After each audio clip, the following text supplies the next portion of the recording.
سورہ الزلزال۔ اعوذ باللہ من الشیطان الرجیم، بسم اللہ الرحمن الرحیم۔ اذا زلزلت الارض زلزالہا، اذا جب، زلزلت الارض ہلا دی جائے گی زمین، زلزالہا اپنے زلزلوں کے ساتھ۔ اس زمین میں زلزلے برپا ہو جائیں گے دوسرے سور کے ساتھ۔ جب سور میں دوسری دفعہ پھونک ماری جائے گی تو اس وقت، اور اسے ہی ایک اور مقام پر کہا یا ایھا الناس اتقوا ربکم ان زلزلۃ الساعۃ شیء عظیم۔ قیامت کے دن جو زلزلے برپا ہونے ہیں وہ بہت بھاری چیز ہے۔ ابھی تھوڑے بہت زلزلے آتے ہیں جن کی کوئی نسبت نہیں ہے قیامت کے زلزلوں کے ساتھ، لیکن جو نقصان ہوتا ہے، جو اموات ہوتی ہیں، جو اپاہج ہو جاتے ہیں، کس قدر خوفناک مناظر ہوتے ہیں اس علاقے کے۔ عمارتیں گر رہی ہیں، لوگ چلا رہے ہیں، تو جب جسے اللہ تعالیٰ کہہ دیں کہ یہ زلزلہ بڑا شدید ہے قیامت کا، تو اس کی شدت کے کیا کہنے ہیں۔ وَأَخْرَجَتِ الْأَرْضُ أَثْقَالَهَا، اور نکال دے گی یہ زمین اپنے بوجھ، جو کچھ بھی اس زمین کے اندر ہے، انسان ہیں اور جو چیزیں ہیں، زمین سب کچھ نکال دے گی۔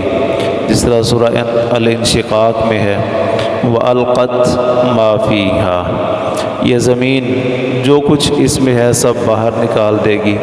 وَتَخَلَّتْ، اور خالی ہو جائے گی، تو سارے مردے میتیں پڑی ہوئی وہ زمین سے باہر آ جائیں گی اور ان میں روح پھونک دی جائے گی، اور وہ سارے کے سارے میدان محشر کی طرف بھاگ رہے ہوں گے۔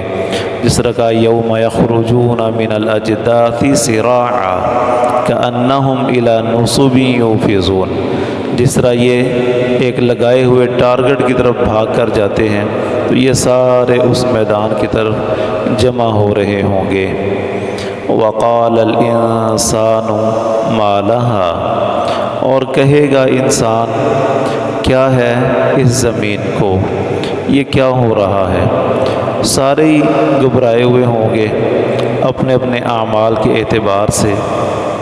کافروں کا تو کوئی حال ہی نہیں ہوگا، لیکن ایمان والے، عمل صالح والے جو بہت نیکیوں میں آگے ہوں گے وہ بڑے پرسکون ہوں گے، اس لیے کہ انہیں پتہ ہے کہ آج رزلٹ کا دن ہے اور آج ہمارے لیے خیر ہے۔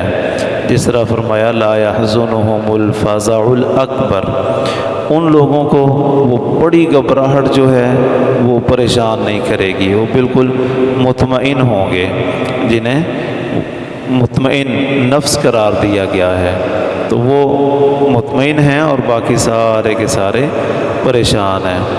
یومئذ تحدث اخبارها، اس دن بیان کرے گی یہ زمین اپنی خبریں، زمین ساری اطلاعات فراہم کرے گی، کس شخص نے کس جگہ پر کس دن کس وقت کیا جرم کیا تھا اور کہاں کس وقت کیا نیکی کی تھی، ساری کی ساری خبریں زمین دے دے گی۔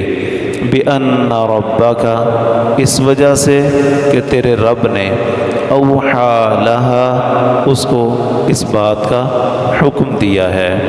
زمین کا بولنا یہ کوئی معیوب بات اس لیے نہیں ہے کہ زمین کو اللہ تعالیٰ نے بلوانا ہے، اور اللہ تعالیٰ جس کو چاہے بولنے کی قوت دے دے۔ سب سے پہلی بات تو یہ ہے ہماری زبان بولتی ہے، تو اسی پر غور کر لیں کہ اس میں کون سی ایسی خوبی ہے کہ یہ کلام کر رہی ہے، سوائے اس کے کہ اللہ تعالیٰ نے اس میں قوت گویائی کی رکھ دی ہے، وگرنہ اور تو اس میں کوئی ایسی بات نہیں ہے۔ ورنہ بہت سارے وہ لوگ ہیں جو زبان ہونے کے باوجود کلام نہیں کر سکتے، گونگے ہیں، تو ان کو اللہ نے گویائی نہیں دی، وہ نہیں بات کر سکتے، حالانکہ آلہ موجود ہے ان کے پاس، زبان موجود ہے۔ تو اس زبان کا بولنا بھی اللہ کی توفیق سے ہی ہے، اللہ کے حکم سے ہی ہے۔ اور بھی بہت ساری جمادات کے بارے میں آتا ہے کہ وہ کلام کریں گی۔ جہنم کے بارے میں آتا ہے یوم نقول لجہنم هل امتلأت وتقول هل من مزید، تو جہنم نے بھی کلام کرنا ہے۔ فرمایا نبی صلی اللہ علیہ وسلم نے جنت اور جہنم یہ دونوں یہ آپس میں ان کا جھگڑا ہو گیا، تحاجت الجنت والنار، ان کا آپس میں مباحثہ ہو گیا۔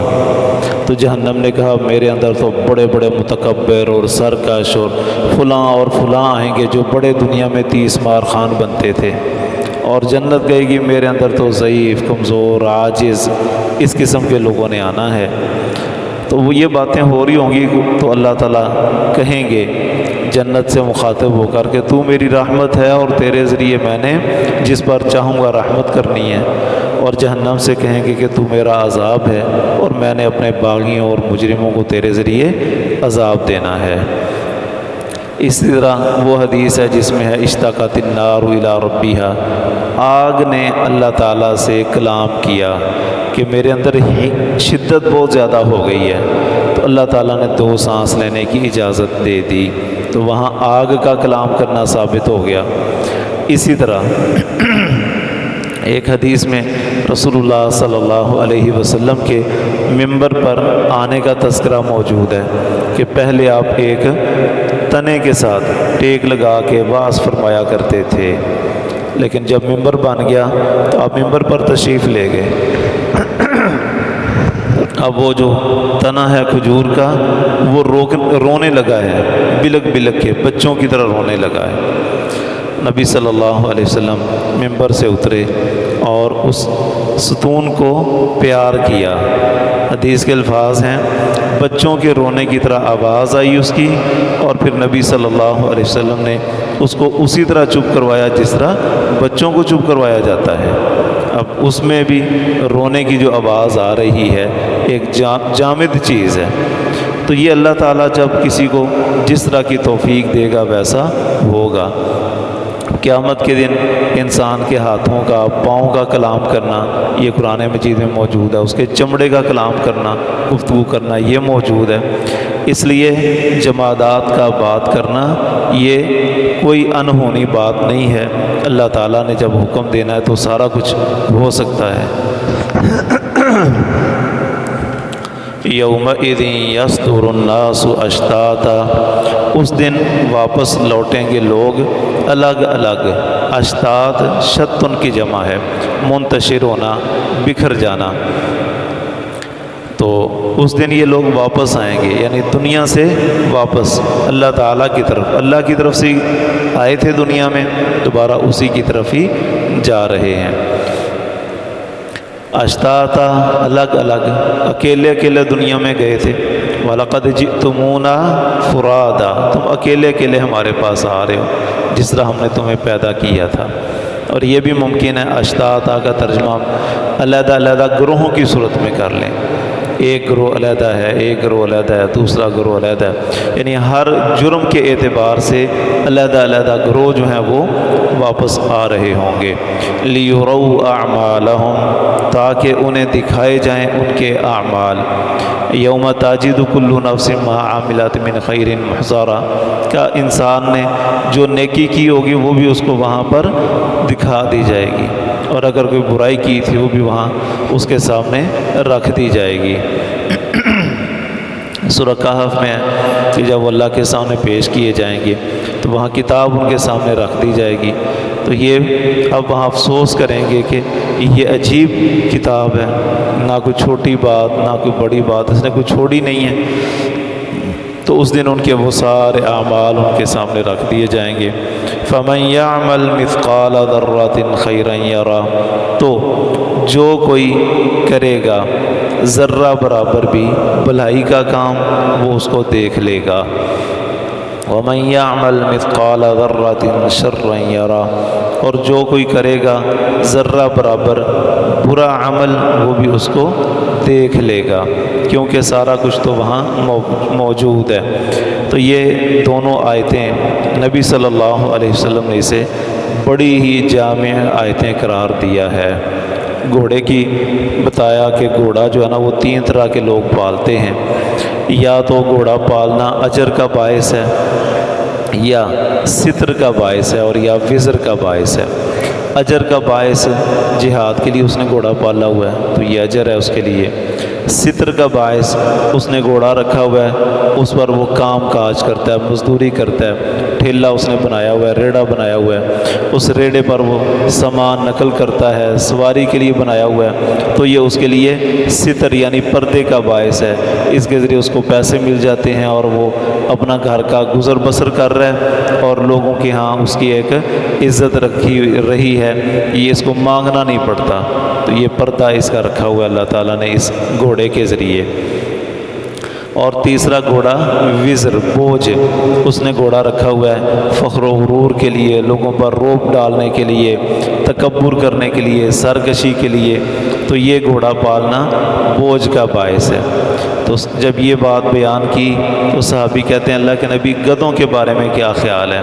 تو فرمایا گدھے کے بارے میں میرے اوپر کوئی بھی حکم خاص طور پر نازل نہیں ہوا سوائے اس جامع آیت کے، جو بڑی ہی بے نظیر آیت ہے، اس جیسی آیت اور کوئی نہیں۔ پھر یہ آیت پڑھی فَمَن يَعْمَلْ مِثْقَالَ ذَرَّةٍ خَيْرًا يَرَهُ وَمَن يَعْمَلْ مِثْقَالَ ذَرَّةٍ شَرًّا يَرَهُ، یعنی اگر کسی نے گدھا رکھا ہوا ہے تو کوئی خیر کا کام کر رہا ہے تو وہ بہتر ہے اس کے لیے، اور اگر شر کا کام ہے تو پھر اس کے لیے نقصان دہ ہے۔ تو اس آیت کو بڑی جامع آیت قرار دیا، اس لیے کہ اس سے زیادہ کوئی باریک بات ہو نہیں سکتی۔ ذرہ برابر ذرہ کیا ہے؟ دھوپ میں روشن دان جب آپ کھولتے ہیں تو اس سے کچھ ذرات نظر آ رہے ہوتے ہیں، وہ جو اڑتے ہوئے ہلکے ہلکے ذرات نظر آ رہے ہیں نا، وہ ہے ذرہ۔ اب اس سے باریک اور کیا چیز ہو سکتی ہے؟ تو کہا وہ اس ذرے کے برابر بھی اگر کسی کے پاس خیر ہوگی تو اس کو واپس لٹائی جائے گی، اور اس کے برابر کسی کے پاس شر ہے تو اس کا بھی اس کو بھگتنا پڑے گا۔ اللہ تعالیٰ سمجھنے کی، عمل کرنے کی توفیق عطا فرمائے۔